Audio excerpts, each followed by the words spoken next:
le damos la bienvenida para charlar acerca de esta situación a Marco Teruggi, analista internacional. Marco, ¿cómo estás? Buenas noches. ¿Qué tal? Muy buenas noches, ¿cómo están?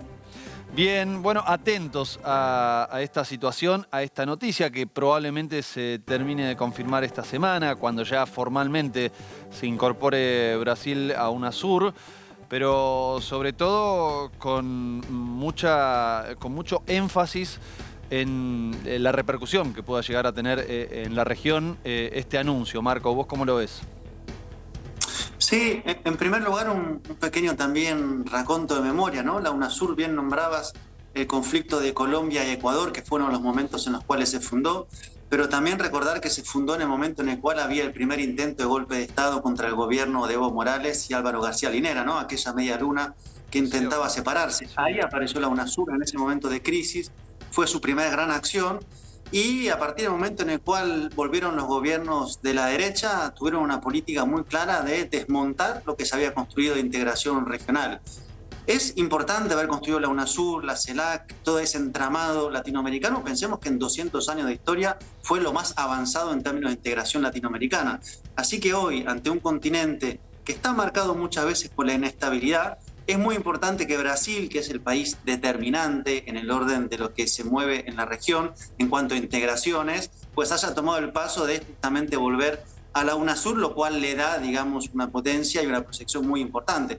A partir de ahora muchos debates, qué tipo de UNASUR se va a armar, cómo se va a reconstruir, hacia dónde, pero es muy interesante. ¿Hay un mensaje como punto de partida en el hecho de decir UNASUR primero? Y después hablo con Estados Unidos, después hablo con China, pero el acuerdo regional es el punto de partida para finalmente establecer otros tipos de negociación. Sí, cuando Lula asumió el gobierno hizo mucho énfasis en la cuestión regional, hizo énfasis en el Mercosur, de hecho rápidamente empezó a hacer una política de, digamos, volver a proyectar a un Mercosur que venía con un nivel alto de parálisis. Habló de la CELAC y habló de la UNASUR. En su discurso él mencionó a la UNASUR. Así que ahí tenemos, digamos, un Brasil que vuelve a pensar cómo justamente moverse a nivel global a partir de la región, tanto en lo económico, con el Mercosur, un Mercosur que está planteado que se amplíe, como en la UNASUR, que fue lo más avanzado en términos políticos. Pensemos, por ejemplo, en el Comité de Defensa que se armó de la UNASUR o los intentos que hubo de avanzar en términos económicos. Así que hay ahí, digamos, una iniciativa brasilera que tiene una capacidad de traccionar tras de sí, por lo menos, o sentar en la mesa a todos los actores del continente para ver cómo se construya una unidad fuerte en América Latina que sobre todo pueda hacer frente a cambios de gobiernos y no se desmorone cuando cambian los signos políticos. Bueno, de hecho, hay algunos países, la verdad que me refiero puntualmente a Uruguay, porque además incluso fue un reclamo, si se quiere, transversal. Lo dijo Luis Lacalle Pou, pero también en su momento el gobierno del Frente Amplio reclamó, bueno, cierta simetría en términos comerciales, como diciendo, bueno, aquí hay dos actores dominantes que son Brasil y Argentina y poco piensan en el resto de los países para establecer algún tipo de integración que no sea simétrica, atendiendo que Brasil y Argentina son países bastante más industrializados que el resto. ¿Cómo ves vos ese desafío? Bueno, creo que hay diferentes niveles, ¿no? Lo que vos planteás me parece que tiene que ver sobre todo con la cuestión del Mercosur y el intento que viene haciendo Lacalle Pou de un acuerdo de libre comercio con China, que está avanzando pero no termina de concretarse, y me parece que justamente hay que ver cómo se puede hacer un Mercosur que tome en cuenta las diferentes necesidades para integrarlo y justamente no desmembrarse. Me parece que esa es la política más importante. Y luego a nivel, en este caso, sudamericano, donde tiene que ver con una integración que sea capaz de contener los diferentes signos políticos de los gobiernos, que fue de hecho lo que hizo la UNASUR, en un momento donde, si bien hay muchos progresismos en la región, no todos se llevan bien y me parece que es bastante notorio algunos casos de falta de cercanía o afinidad. Entonces, ¿cómo pensar un organismo que pueda contener políticamente esa diversidad y dé una serie de respuestas políticas? Por ejemplo, en los momentos electorales, en los momentos de crisis, en diferentes niveles de integración, avanzar en ese nivel. Yo creo que es auspicioso. Tenemos un Mercosur que va retomando fuerza, una UNASUR que anuncia que se va a rearmar, por lo menos dos países determinantes, Brasil y Argentina lo están diciendo. Alberto Fernández invitó a Boric a hacer lo mismo. Tenemos la CELAC que se reunió hace poco y tenemos esta semana se creó la Alianza de Países de América Latina y del Caribe contra la inflación, que es la iniciativa de Andrés Manuel López Obrador. Así que hay muchas, me parece, políticas tendientes a reconstruir las integraciones en diferentes niveles en la región. Lo nombrabas ahí a AMLO. Uno ve que Lula pone especial énfasis en UNASUR, más que en la CELAC, si bien volvió a la CELAC, pero sobre todo en UNASUR.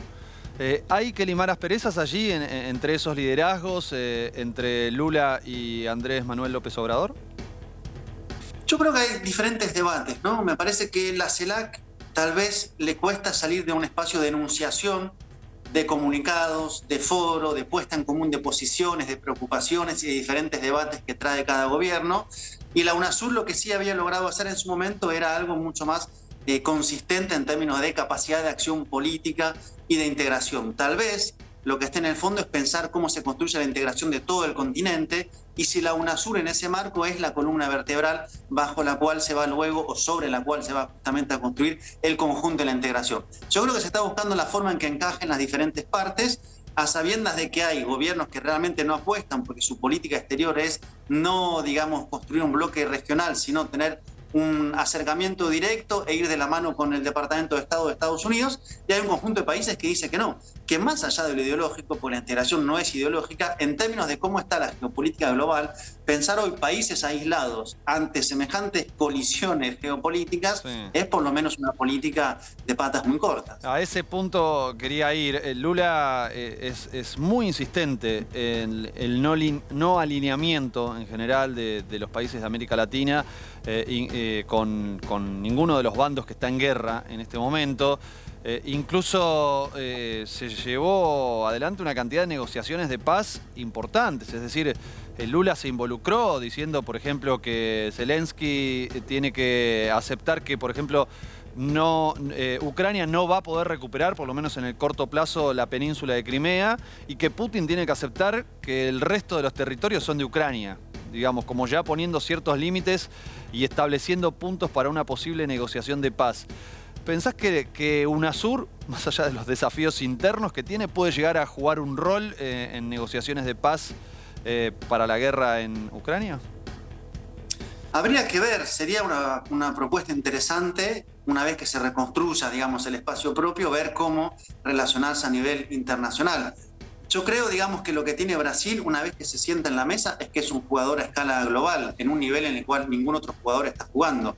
Quiero decir, ahora en el banco de los BRICS, que son Brasil, Rusia, India, China y Sudáfrica, asumió Dilma Rousseff. O sea que tiene una proyección en el continente, más allá del continente, y justamente intenta, digamos, esta política de no alineamiento. Si puede, digamos, en un marco de construcción regional, eso traducirse en una iniciativa para la paz en la guerra que se desarrolla en Ucrania, sería la verdad que muy bienvenido. De hecho, las pocas voces en el mundo, diría, que se han pronunciado a favor de que urgentemente se sienten a dialogar han sido de América Latina. Ha sido el gobierno argentino, el gobierno mexicano, el gobierno colombiano y el gobierno brasilero.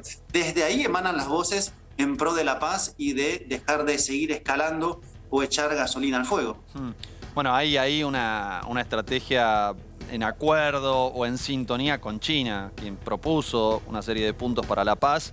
No es que dice que se sienten a dialogar rápidamente, pero por lo menos, incluso después del éxito del restablecimiento de relaciones diplomáticas entre Arabia Saudita e Irán, empieza a intervenir más activamente en ese sentido.